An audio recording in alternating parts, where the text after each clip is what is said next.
আল্লাহ আমি তোমার ভয়ে চলি, আমি মুসলমান, আমি আমার ওয়াদা পূরণ করেছি। আল্লাহু আকবার। উমর যুবকের কান্না, সবাই কেঁদে ফেলল। মৃত্যু শয্যায় চলে গেল যুবক। আবু যার গিফারিকে বুকে তুলে নিল। আবু যার ভাই, তুমি যা করেছো আমার রক্তের ভাইও তা করে না। আবু যার গিফারি বলে, তুমি কেন আসলে? আমি না তৈয়ার। এ যুবক, আমি আমার মাওলার জান্নাতে যেতে চাই। সুবহানাল্লাহ। বলে, ভাইজান আমার জন্য কেন আপনি যাবেন? আবু যার গিফারি কাঁদে, বলে, দেখো জান্নাতি মানুষ।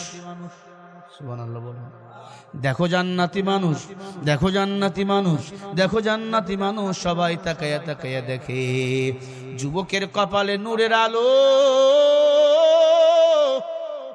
দুই ভাই দাঁড় হয়ে বলে, আমিরুল মুমিনিন উমর, আমাদের একটা কথা আছে। মারহাবা বলেন।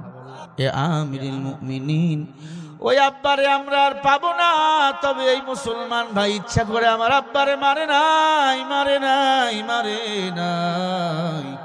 আব্বারে তো পাবো না, এই মুসলমান ভাইরে ফিরাইয়া দেন, ভাই হিসাবে বাড়ি নিয়ে যেতে চাই।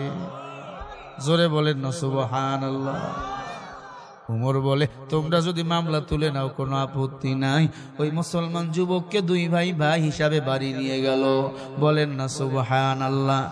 আমিও ভাই হিসাবে দাবি করে যাই, আগামীর পৃথিবী বাংলাদেশের জমিন কোরআনের জমিন হতে হবে। ঠিক কিনা বলেন? কোরআনের পক্ষে কারা কারা রাজি আছো? একটি হাত তুলে ঐক্যবদ্ধ দেখাও, একটি হাত তুলে মুষ্টি করো। বিশ্ব নবীর সেনানী আমরা, বাংলার বীর মুসলমান আমরা, বুঝিও আমরা নবীন তৌহিদ সুদা করেছি পান। ঠিক কিনা বলো? আমরা তৌহিদি যুবক, আল্লাহ কবুল করেন। আরো জোরে বলেন আমিন, আরো জোরে আমিন।